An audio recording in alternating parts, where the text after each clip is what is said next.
Okay, so today we're doing a Q&A. So this is live, where people come on and get their questions answered about how to market their business in 2026. Our first guest, I guess, is Cece, but the majority of the questions will be in the chat. Cece is actually asking questions live.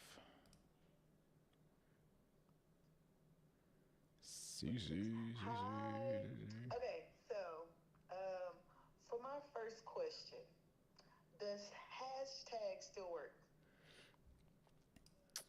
Because Um, I've seen videos where people are like, okay, still use hashtags. They're like 10, 15, and it's like, do they still work?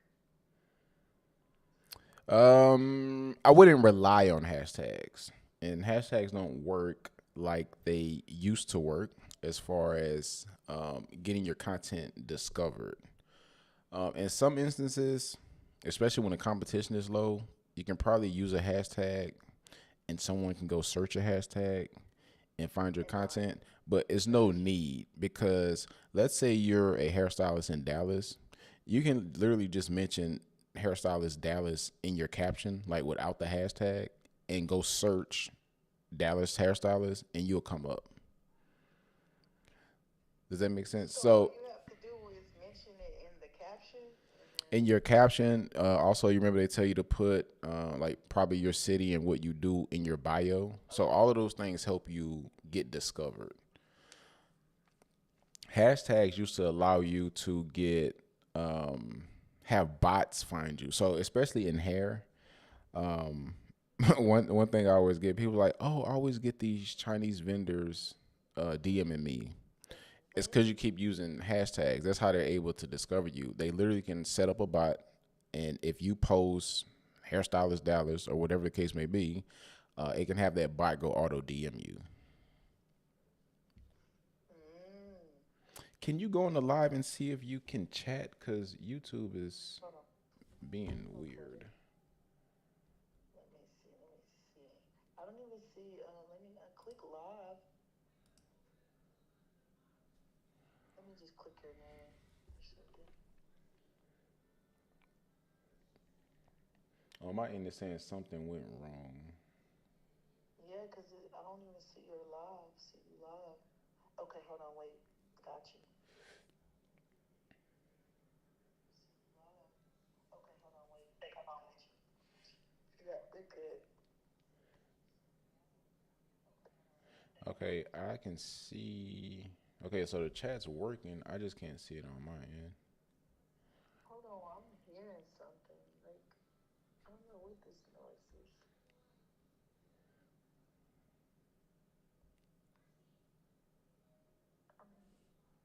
Okay.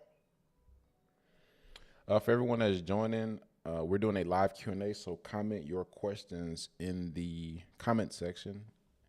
Um, or if you need me to demonstrate something live, just say so. We also have CC on the phone asking questions. So, my first question is, okay, if you had to build a brand for like from zero, you ain't got no money, what would you focus on first? Like to kind of just where you think they'll move the needle, what would you focus on first, and why? That's a great question. I would focus on. So I'll give you an example. Let me see. So I would focus on positioning. So right now we have access to Manus and ChatGPT and Gemini and all of these tools. So you can have these tools go do research on these markets that you are interested in. So I had I was looking for a product for the pickleball industry. Then the product I landed on was a pickleball. It's like the grip tape that goes on the paddle. So I had Manus. I said, "Hey, go do research on the pickleball grip tape market, but find me an underserved segment of the market that I can create a product around. I don't want to just go sell hair. I don't want to just go sell shoes or grip tape. You want to find holes where the market has a problem that nobody's solving. So what it found out was based on Reddit comments, based on reviews on Amazon, was nobody is serving um, heavy tournament players that sweat a lot. Because what happens is as they're playing and their hands get sweaty, the grip gets slippery. So they're constantly swapping out the grip um, between games. So that has solved a major problem for me. So now I know how to position my grip tape. Hey, this is the number one grip tape for tournament players that have slippery hands that have wet hands that are tired of slippery grips. You understand? Okay. So, Yes. and Yes. that's the number one issue that most people have when starting businesses. They just kind of try to serve everyone, and Everybody. it ends up working against them because they kind of just blend in. And I always ask people, especially like with hair, it's like if you don't have a niche or someone that you specifically serve, why would I choose you? Out of all of the options, you're a brand new business that's unestablished, no trust, no reviews, no report, no nothing. You can't really compete on anything. If you try to compete on price, I'm gonna say why not Amazon? If you try to compete on luxury, whatever that means, I'm gonna say like why not Yummy or why not D Hair Boutique or why not Go Sleek?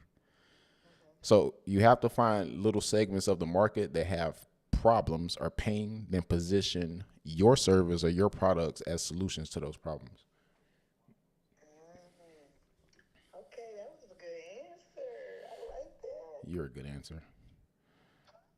We have our first question. Do you think running ads for lash business is good? I want to reach out to people in this niche. Yes.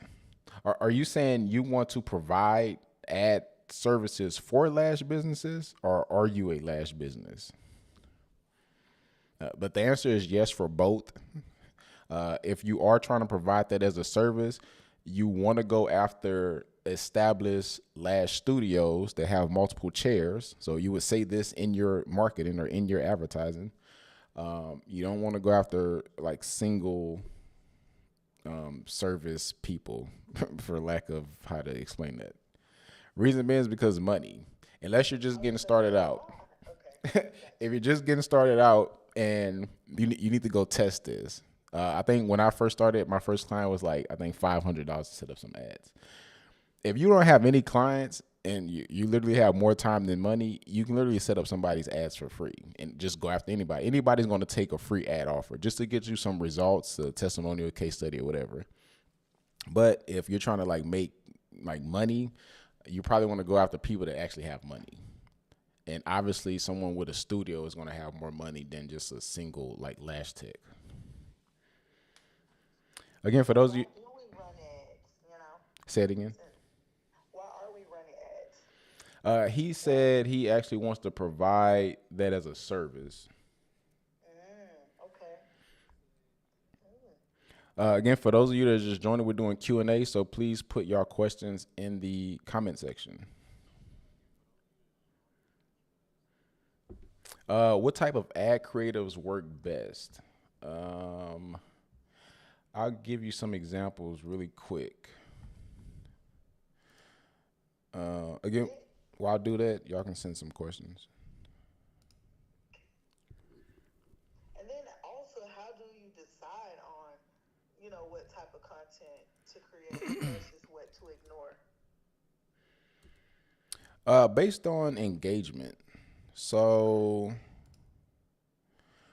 one of the obviously when you're selling beauty services, you're selling transformation. So like before and after stuff like that. So Hmm. obviously that content is going to work good, but you also have to try to get creative. So we saw a post that was going viral in the lash space. So we simply just remade it. And that outperformed the typical traditional just showing the before and after of lashes because it actually engaged the user. Um, let's see. And it was like a little skit, a little commercial. It was going viral on Instagram.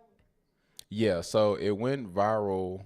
Um, so I'm gonna show you these are the traditional style ads that we would run for like a lash company. So it says, attention, ladies in the city that we're in, ladies in the colony, get surrounding areas get lash extensions only $79. So that's the hook, that's the deal. Then it's just showing the work, and this works because again, you're selling transformation. But the ad that went viral or got us the cheapest bookings was this one, which didn't even show lashes. People always ask me, Keisha, how do you know how to change a spare tire? Well, my name's not Keisha, and I don't know how to change a spare tire. But my name's Leah, and I do know how to do lashes, so book me for your next lash appointment. Okay. So that was the best performing ad.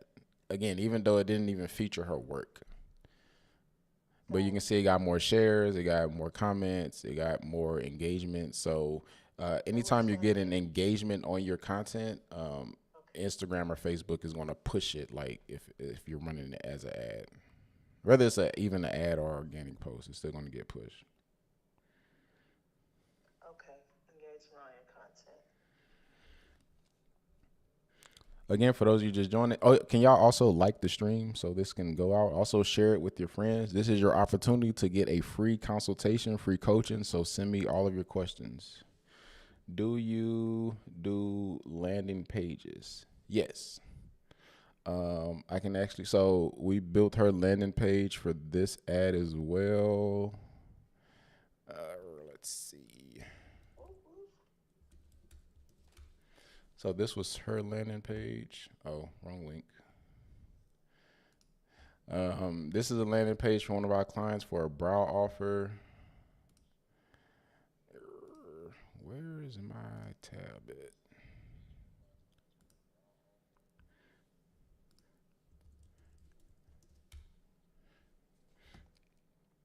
Okay, so this was her landing page. So super simple, but it's saying the same thing as ads. So that's another thing that I recommend. If you're running ads, whatever your ad is promoting, it needs to be promoted on your actual funnel itself. You don't want to run an ad for a brow service. Then when I click on your ad, it's like 20 other different services that I have to click through to find what I saw in the actual ad. Got you. So you need to have a different landing page for each ad? So I would recommend having probably one ad campaign per service that you want to promote, Okay. which would lead to a separate landing page for each service. So for her, let's say she wanted to run two services, like one for brows and one for lashes. She would have one landing page for brows, one landing page for lashes. Okay, got So again, this is saying the same thing that the ad said. Then there's a calendar where they can book and pay. There's also this video. This helps with conversions because remember, the people that see the ad, they're considered cold traffic. So they don't know you, don't like you, don't trust you. So you have to do what you can do on your funnel or on your website to establish trust. So this video showed her face. It helps her establish trust and rapport. Then your funnel also should contain your work, before and afters, reviews, I like it because it's FAQ. simple, you know? Yep. When it comes to the lash people asking for initial deposit that will turn cold traffic right. Do you do landing page? I don't understand that question. When it comes to the lash people asking for initial deposit that will turn cold traffic. It depends if I think I understand your question. So yeah, we're asking for money from cold traffic. Some people are hesitant. It just depends on your market and how good the deal is. Some people will risk $79 for lashes when the average cost in Dallas is maybe 100 or 120. 79 is a good deal. So you're going to have people that's willing to risk the 25 in order to see if the $79 thing is a real thing. Yep. If you're running ads to your and you know it's a good deal and you don't have anyone booking, let's say I spent $79 on this and no one booked. I know the issue is probably the deposit. So in that case, I will remove the deposit, to see if people are going to book. If they do book, I'm immediately calling them to confirm and probably collecting deposit over the phone. That now that they have talked to someone. Gotcha. Yeah. Some people are skeptical about deposits from cold traffic, depending. Now, this funnel, no one's skeptical, even at the upgraded price. Reason being is because her brand is strong. She has really, really cheap cost to acquire a customer.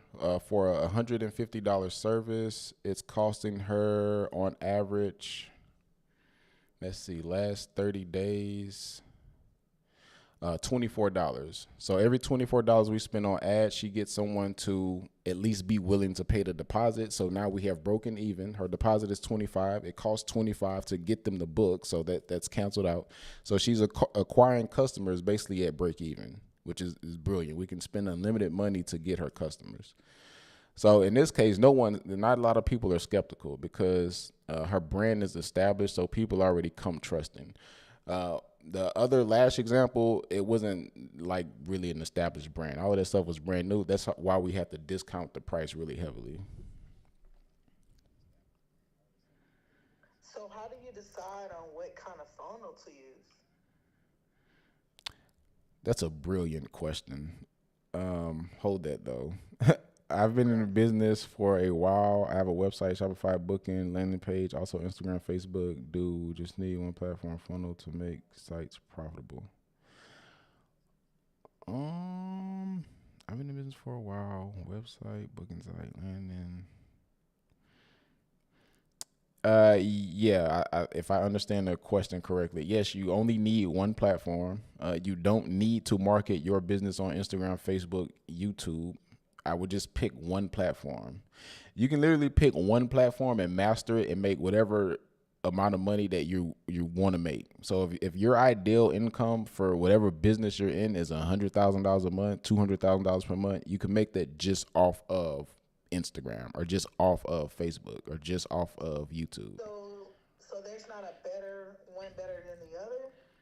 Not necessarily, but good question. How can I book you for the landing page? DM me on Instagram at iGrowSalons, or you can text me 469-426-8319. I think that's my number. Yeah, these landing pages look good. Okay, you had two good questions. What was the question you just asked? I wanted to know, how do you decide on what kind of funnel to use? Okay, price point and friction. Okay, So price point. so if your costs are beginning to be too much, so we send this traffic from her ads to her funnel. We get bookings at $24. But what if our bookings were like $70? That means we probably need to remove friction somewhere. So sending that traffic to a funnel is probably too much.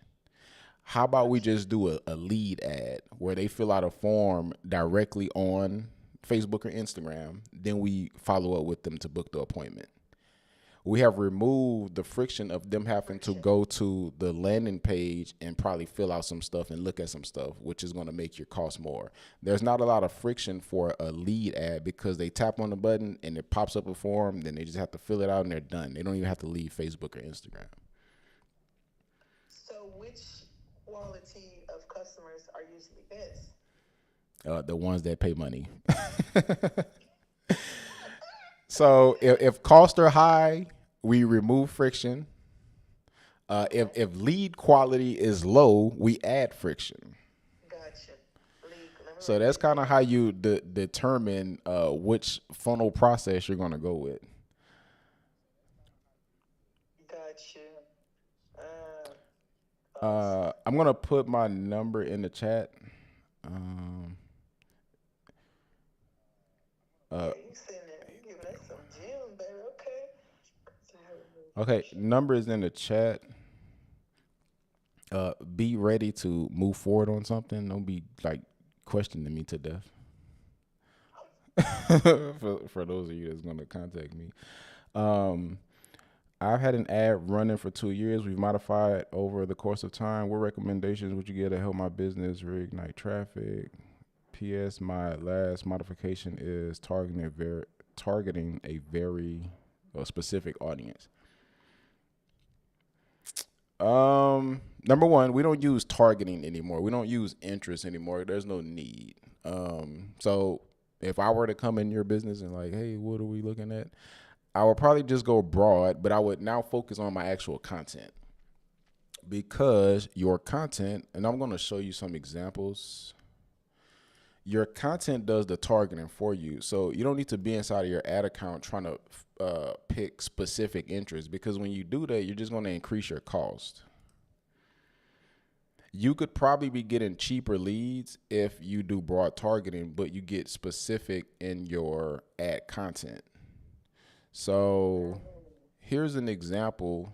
So I'm going to give you the first example, which is what's just a traditional ad.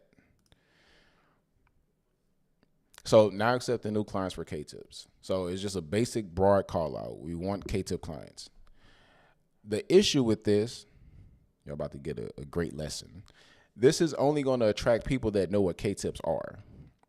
Majority of people have heard of K-Tips, but they're not fully aware of what K-Tips are and the cost. So you're only reaching the very bottom, most aware segment of the market. How do you reach people that don't know what K-Tips are? Now you have to call out to pain points and problems and position your service as a solution. So this is what I would do if, we were working together. It's like, if you want to target more people, you have to target problems. So this ad example, it's not, let me see. Man, you going fast. Target problems to target more people. So we're looking for angles. Okay, so this angle said K-Tips are for women who want premium, natural looking results. Again, this is targeting people that are aware of K-Tips. Your literal ad creatives does the targeting for you. We don't need to, again, because number one, there's no K-Tip interest. Now let's look at the next one.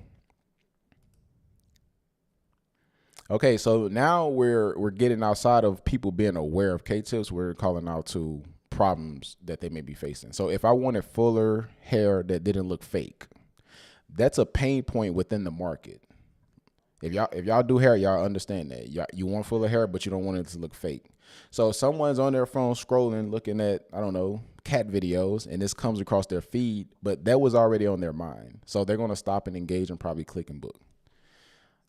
So same with the next one. The extension method for women who want hair that looks like it's actually theirs. This is targeting another segment of the market. Are we understanding how this works? Does this make sense? Yes. So we have to target these individual little niche pockets of the market by just calling out to the pains that they're dealing with. Because again, the large majority of people don't even know what K-Tips are. We know that from the consultations. When they get on the consultations, they're surprised by the price. They don't know how long it takes, because they're not even being educated. Another way to attract these people is just by pushing out educational content. An educated market is going to be your ideal market, because imagine the difference between someone that doesn't know like the cost of your service, how long it lasts, what to expect, versus someone that knows everything about it. They're more likely to buy.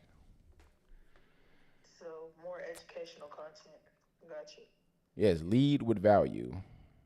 Got you. Ooh, I like that. Is that my number? I don't even know my number. So what makes a landing page convert? Since we're talking about these funnels, what do we need on the landing page to guarantee that it most likely will convert? So again, it has to be a cohesive experience. So whatever I say in my ad, your landing page should be saying the same thing. Again, for those of you that are just joining, please like the stream. Also comment any questions you have. This is your opportunity to get a free consultation. So here's an example of a hair restoration ad campaign. So if your ad creative is mentioning hair restoration, when I click on your ad and go to your funnel, it should also mention what? Anyone? CZ? Hair Hair restoration. All right. Okay, Same thing. so Okay. now the at least the click journey is a little bit cohesive. I saw the ad, I clicked Gotcha. on it. Okay, so the very first, your headline is the most important thing. Your headline again needs to state what was stated in the ad. So this is your hook. This is what now has gotten the attention. So now that I'm here, the purpose of the funnel is to sell. So if you're selling hair restoration services, you probably need to show proof that you can fulfill on hair restoration services. So on this one, it's probably just going to be videos and photos of the work. Then from there, there's probably going to be an about section, then reviews, then a FAQ. So what a FAQ does is allow you to be there without being there. Any question that someone could possibly have about this stuff is already answered in the FAQ. Any questions they may have about are you legit will come from the reviews, then as well as the visuals. So the purpose of your funnel is to basically handle objections that someone may have that you can't be there to answer for. So that's what makes a good funnel convert. Handling, you got to sit there and think what's every possible angle or question that I could cover on my website that someone may have. Then on top of this, I don't have any examples of our clients right now. We do offer AI chatbots that are fully aware of your business. So the customers can literally just chat with the chatbot and ask questions. Then that will do the same thing, but just a little bit more in depth. Gotcha. Mm. Ooh, I like you today. Why don't I see any more questions? Am I missing something? Do you see You're questions? probably listening. It's good. So, what type of lead magnet would you come up with then? That's too broad. Give me a more specific question. Okay, okay. So, hmm. So, well, I'm trying to see, like, okay, if I'm doing, I'm doing real estate right now. So, what type of lead magnet should I like try to push to get people into trying to like book with me to sell their home or whatever? Since we need to educate people more, if that's what you're saying, what do I need to do to get them And to, you said sellers, right? Or yes, buyers. seller? Give me 5 ideas for interactive lead magnets for my real estate business targeting. You said sellers? Yes. Yes. So obviously a lead magnet can be a guide or ebook, but with these like AI tools, we can build like interactive stuff, like stuff that they can engage with, like cool stuff to give them. If all of your competitors are given a free guide on how to sell your home fast, but you come up with, so Manus has suggested an instant home valuation calculator, is now the right time to sell quiz, net proceeds estimator, neighborhood market report generator, home sale readiness checklist, and action plan. Like, which of these do you like? I like the calculator actually. Okay, so now we can say, hey, build number one for us as a web app. So now to go out and build this, we also can use like chart. I mean, what's that thing called? We're gonna see the Claw, okay, difference. claw, So we're gonna go claw. Claude. Bet y'all didn't think y'all were gonna get some AI stuff. Nope. What's wrong with my connection? Build this as a what the freak? Hey, maybe Claude's down today. Thank you for those recommendations. How do I send the data back to Meta? Let's say someone booked and charged 120 service. Um, you can do that in high level. Now, don't ask me how to set it up, but you can set up automations where, let's say, someone booked an appointment. You can have automation that says it'll text you and say, "Hey, how much did they pay?" Then you can put 120. Then your automation would know to send that data back to your Pixel. Actually, we can try to build that. Claude's not working for whatever reason. Is there another software you can use or with that? To Or Claude is build the only one that to build that? Claude is good at coding. I typically use Manus though, so Manus is building it right now. You can probably try Chat, but Chat kind of slow. Chat actually had an upgrade last week for the images. Supposedly, it's like the best image. Actually, Chat Yes. did get a major upgrade, so maybe we can try Chat. Don't hold them like Let's that. not sleep on my friend Chat. People are saying Gemini did an upgrade too. You build a web app based on this.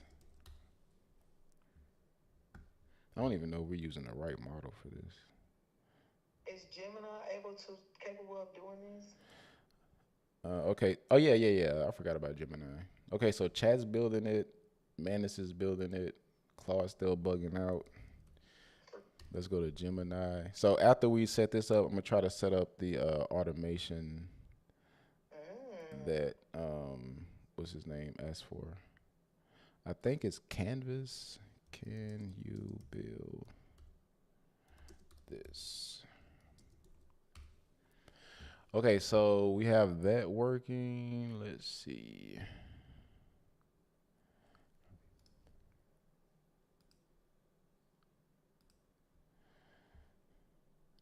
So first step was I asked the question to Manus, and what information did they give you? That was the code. What did they give you?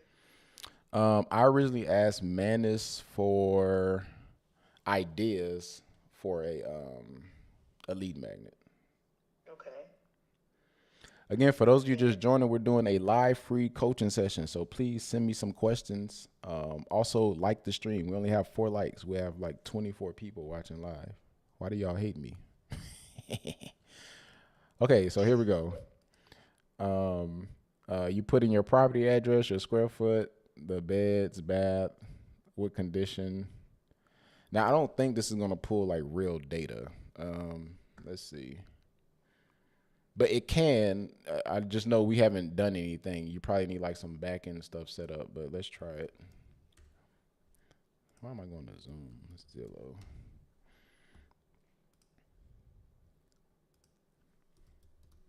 Actually, we'll just pull this.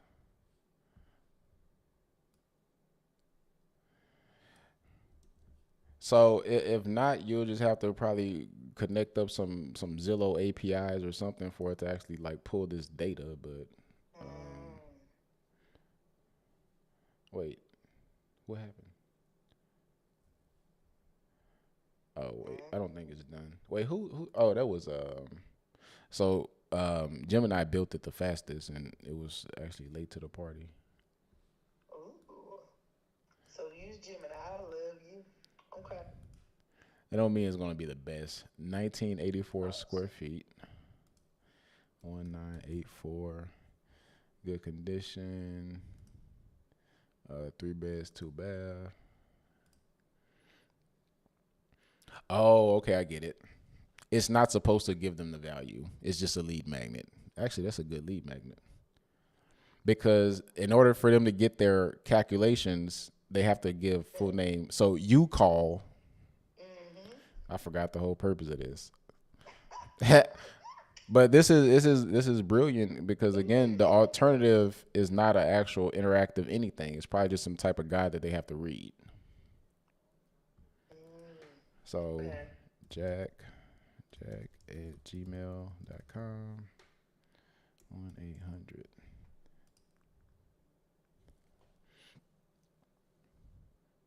I don't know where I pulled that number from, but how you got here. So you I Manus for ideas. Manus gave you the ideas. Then you copied and pasted that, and then put it into Gemini.